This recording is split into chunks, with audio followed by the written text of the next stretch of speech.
Assalamualaikum warahmatullahi wabarakatuh. Kami dari kelompok 5 akan menjelaskan tentang spektroskopi serapan atom. Berikut nama anggota dari kelompok 5. Berikut pokok pembahasan yang akan kelompok kami bahas. Pengertian spektrometri merupakan suatu metode analisis kuantitatif yang pengukurannya berdasarkan banyaknya radiasi yang dihasilkan atau yang diserap oleh spesies atom atau molekul analit.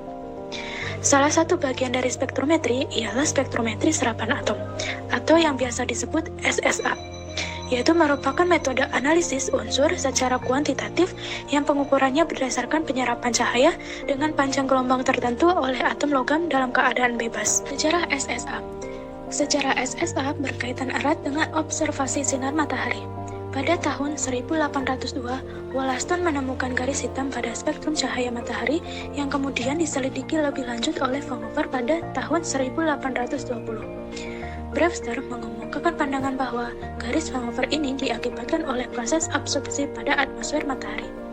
Prinsip absorpsi ini kemudian mendasari Kirchhoff dan Bunsen untuk melakukan penelitian yang sistematis mengenai spektrum dari logam alkali dan alkali tanah. Kemudian Planck mengungkapkan hukum kuantum dari absorpsi dan emisi suatu cahaya. Menurutnya, suatu atom hanya akan menyerap cahaya dengan panjang gelombang tertentu, atau dengan kata lain, ia hanya akan mengambil dan melepas suatu jumlah energi tertentu.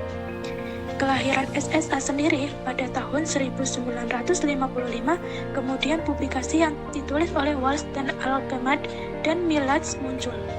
Dalam publikasi ini, SSA direkomendasikan sebagai metode analisis yang dapat diaplikasikan secara umum. Sampel berupa molekul akan disosiasikan atau terurai menjadi atom-atom di dalam nyala api pada alat spektrofotometer serapan atom, atau menyerap energi sehingga elektron-elektronnya mengalami eksitasi.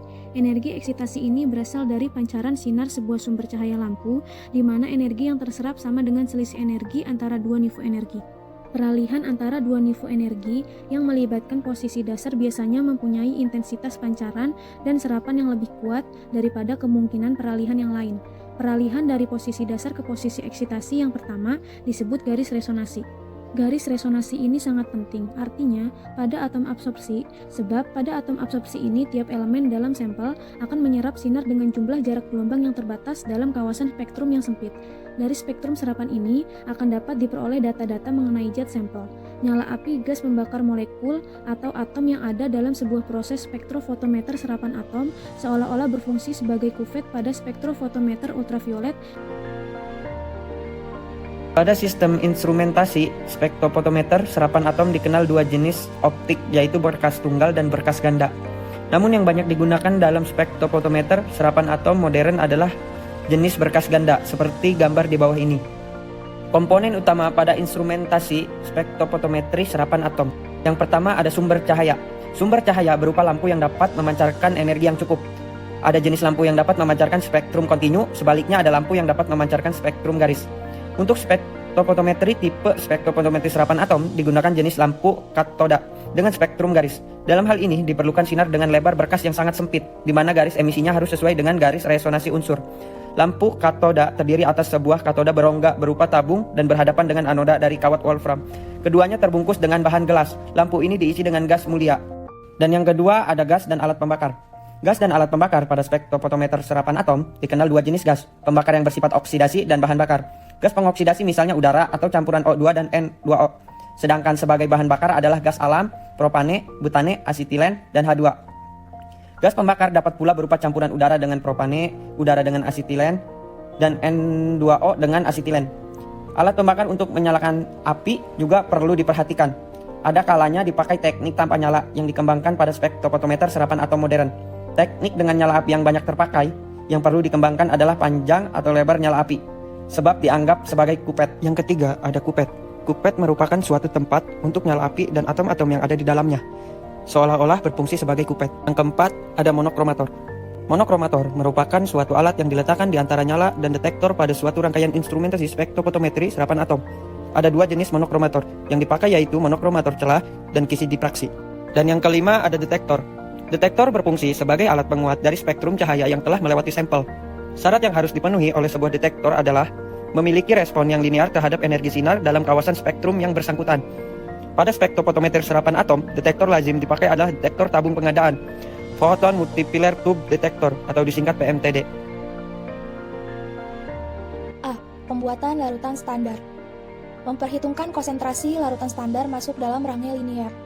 Pembuatan larutan standar dapat dilakukan dengan cara pengenceran larutan induk dengan menggunakan labu takar pada volume tertentu. Deretan larutan standar minimal 3 varian. Biasanya dibuat 5 varian. B. Preparasi sampel. Sampel dapat berupa padat, cair, dan gas. Agar dapat dianalisis dengan AAS, sampel harus berupa larutan jernih dan homogen, boleh berupa larutan berwarna. Sampel berupa oli, darah, serum, dan lain-lain. Harus diencerkan dengan pelarut tertentu atau diabukan kemudian dilarutkan. Sisa-sisa asam pendestruksian juga harus diencerkan, karena jika konsentrasi asam terlalu tinggi, dapat menyebabkan korosi pada sistem pembakaran. Volume minimal sampel garis pengganggu. Larutan dengan pelarut organik dapat dianalisis secara langsung jika viskositasnya tidak jauh berbeda dengan viskositas air.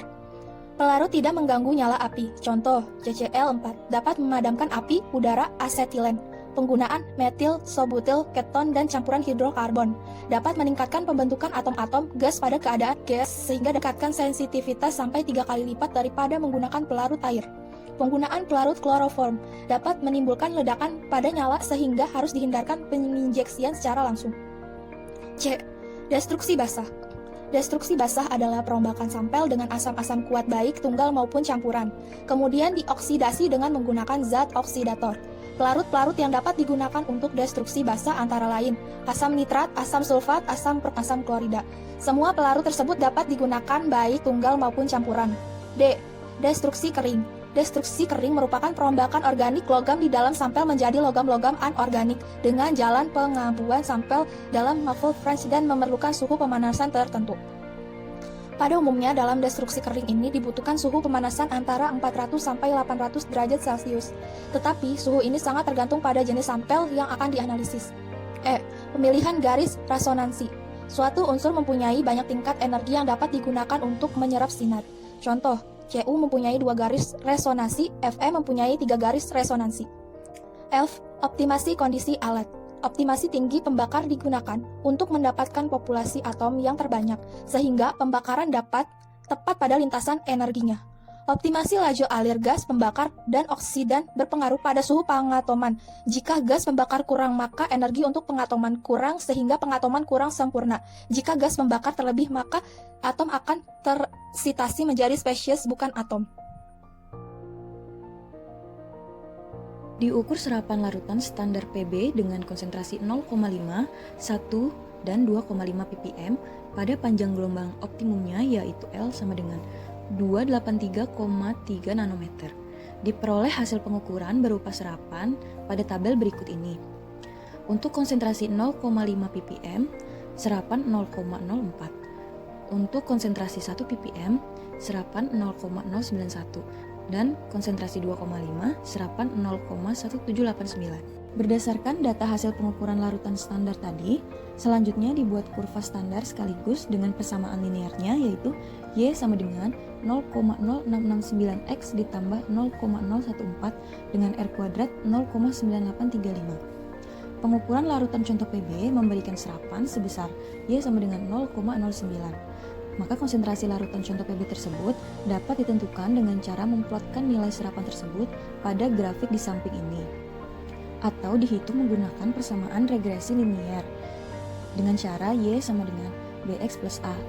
Lalu dimasukkan nilai B 0,0669 dan nilai A 0,014. Dan diperoleh hasil X sama dengan 1,0873 ppm. Aplikasi dalam bidang farmasi. Yang pertama yaitu pada environment atau lingkungan. Contohnya ocean water, air laut, river and stream water, sungai dan aliran air, wastewater, air limbah, sludge, lumpur, dan suspensions. Yang kedua, metals, semiconductors, dan ceramics. Contohnya metals, logam, ores, biji, glass, kaca, dan keramik. Yang ketiga, petroleum, chemicals, dan polymers. Contohnya petroleum, minyak bumi, oil, minyak, katalis, sintetik produk, dan foods, makanan. Yang keempat, medical, biological, dan pharmaceutical. Contohnya, blood, darah, biological organism atau organisme biologis, plants, tanaman, dan drugs